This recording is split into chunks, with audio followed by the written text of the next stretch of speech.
So, hello and welcome back. Over the last month, since I uploaded the last devlog, I've slowly been grinding away at the final university work of the semester, like actually finishing our game project, the gnoming. And I've also been starting to sink more time into my own project, Field of Flowers. After I left off last time, I had a small mountain to climb when it came to refactoring and reworking old code that's been sitting around collecting dust for a good while. Some parts of it, of course, were newer, but a lot of it was based on stuff I put together when I was just starting out a few years back, so you can probably take a good guess as to how good it actually was. The gnoming is out on itch now, by the way, link is in the description. Just a small fair warning that there are still some bugs in there, but either way feel free to go check it out. Now, to start, I figured the most important thing to fix at first would probably be the entire character movement controller and other character related systems I had in place. The first major obstacle was reworking my old hook mechanic, as how I had done it a year prior was major grade A spaghetti. Instead of how I should have done it to begin with and how I actually ended up reworking it, it was built using a couple different scripts and game objects. Instead of using a raycast like a sane person would, I had instead calculated an angle, shot out a separate game object that did the actual detection, which then after hitting a wall sent out a call to the cast script, initiating the player to wall movement. This caused some awful inconsistencies, and generally changing anything about it was extremely difficult. Now, however, it's a lot cleaner and streamlined, even if the actual amount of lines of code has gone up, as it's now run through a single script with a few different methods with a single main raycast. On top of that, at first it felt like it was a bit hard to aim, especially with a controller, so I added some padding to the sides using a couple extra raycasts to allow it to grab onto enemies, especially even if it technically misses. Speaking of enemies, the ability to hook onto them was something I added to it after reworking the general system. The current idea for the game is to make the combat a combination of general melee, like for example in Hollow Knight, but just with a little more movement sprinkled in to make the combat feel a bit more fast-paced and flowy. Making it possible for the player to quickly dash through enemies and giving a small speed boost felt like a good way of starting that. I also made it possible for the player to hit enemies while sliding, which doesn't deal a lot of damage, but pushes them up in the air instead, creating chances to get under them to get a good angle to hook upwards. After working on features I'll go over later, as the aiming still felt a tad bit too difficult, I added an extra reticle to show the aiming direction on the player instead of having to rely on knowing where the cursor is. Definitely not copying Ori's Splash a bit. On top of also adding some decaying slow-mo when you actually start aiming. Now that the most important basic reworks were out of the way, I turned my focus to some other important things, those of course being tools. Now, I'm willing to take an educated guess that some of you have at least at one point put together some cool mechanics for a game that you're happy with, but once it actually came time to build levels, you ended up getting frustrated. You probably ended up hard-coding a lot of different things, like for example a boss fight trigger, maybe a locked door, and when you wanted to reuse those, the fact that you've hard-coded them to those specific points in a level made it fairly difficult. That was at least me a couple years back when I tried building my first set of levels for this game when I originally started building it. The key to getting over all of this? Modularity. Now with a lot more experience, I've started building a whole bunch of tools for the future whenever I start actually building out even the most basic of levels, be it for playtesting or eventually even for the proper game itself. Instead of hard coding most things, I've set up scripts and managers that can be used for a multitude of different use cases. While I always knew this was the way to go, working on the UI tools for the gnoming honestly opened up my eyes as to how much modular tools can ease development.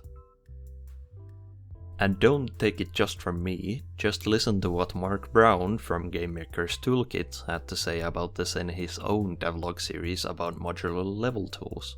Like, let me give you an example. If I want to take this electromagnet and make it a bit shorter and change it to be red, I need to resize the area effector, resize the visual for the beam, move the particle system and reduce its lifetime, change the particle colors, change the beam's color, change the sprite's color, change the magnet's layer, change the buffer zone's tag, and change the area effector's collider mask. And now imagine doing this for pretty much every mechanic in the game just because you want to move something one tile up, or you want to start the level with a door open rather than closed. Taking some notes from Hollow Knight's enemy spawn mechanics, I set out to find a way of tracking all enemies killed in the game regardless of scene, allowing for persistent memory whenever required.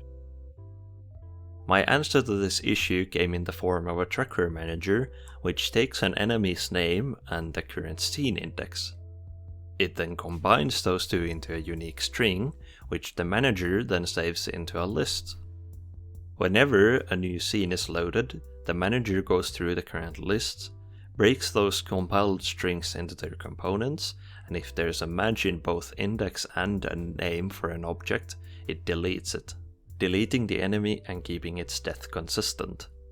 Of course, I can also specify whether an enemy is tracked, so not every enemy has to remain dead until the list is reset. Afterwards, I also created a secondary list with the same principle, but instead with anything and everything related to interactable objects like boss triggers, chests, hidden rooms and the like. The script can be attached to anything, so the simple design can now practically keep track of anything the player interacts with in the game world.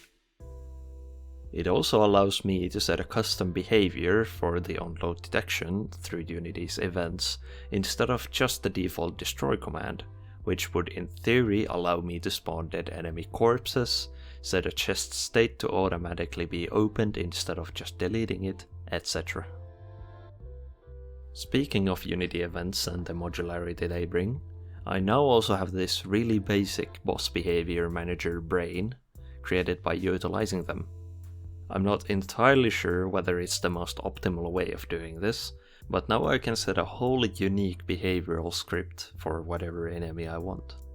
Instead of hard coding the base code for things like boss intros, their states and the like, the brain now handles all of these base level things like state management, and then I can just attach whatever scripts to the specific states. Right now, as it is, it's currently only working with a test boss I created, but my plan is to create a slightly different, simpler basic enemy brain component that still uses the same basic framework as the boss one. As you saw at the start of the video, I now have a reasonably modular basic dialogue system built around the skeleton of what was already there. I have a custom struct class that I can then create a scriptable object based on, which now has the option to call specific set events on a line basis, such as screen shake, a simple flash, and basic camera movements like panning and zooming. It also allows for custom events, but I've yet to actually come up with a smart solution for setting those up. Messing about with dialogue events, I also ended up looking into reworking some old camera boundary tools. I just started by assigning 2 points, from which I created a rectangle screen area that the camera could move out of. Considering how tedious multiples of these would be to keep track of, I made it so that I can reveal and hide a very basic visible border that automatically updates when you change the height and width of these areas. These boundaries help me to see where the camera can and cannot see, so limiting the camera movement will be a lot easier in the future. I also added some other basic camera tools, like being able to assign positions where the camera locks to a specific point on the screen. With the help of some of those lessons I took from working on the gnoming, I also made it possible for me to use multiple different camera boundaries together, but it's admittedly still a little buggy as of now. To say a few words here at the end, I'll echo what I stated last time. I do want to record more devlogs in the future, yet remains to be seen how frequent they'll actually be, as I don't want to put them out just for the sake of it. I hope to touch on some of the more interesting and some of the more boring sides of game development on my journey to learn, outside of the general art and code related topics a lot of us game developers often use as a basis for devlogs, as those things typically were what I felt like I was missing out on when I was starting out. So, if any of that interests you, do be on the lookout. Either way, thank you for watching, and thank you for all the love on the Devlog 0. It's been a blast keeping up with the comments, and I've honestly been surprised at the amount of attention it has garnered, even if not a ton in the grand scheme of things. Either way, cheers and see you later.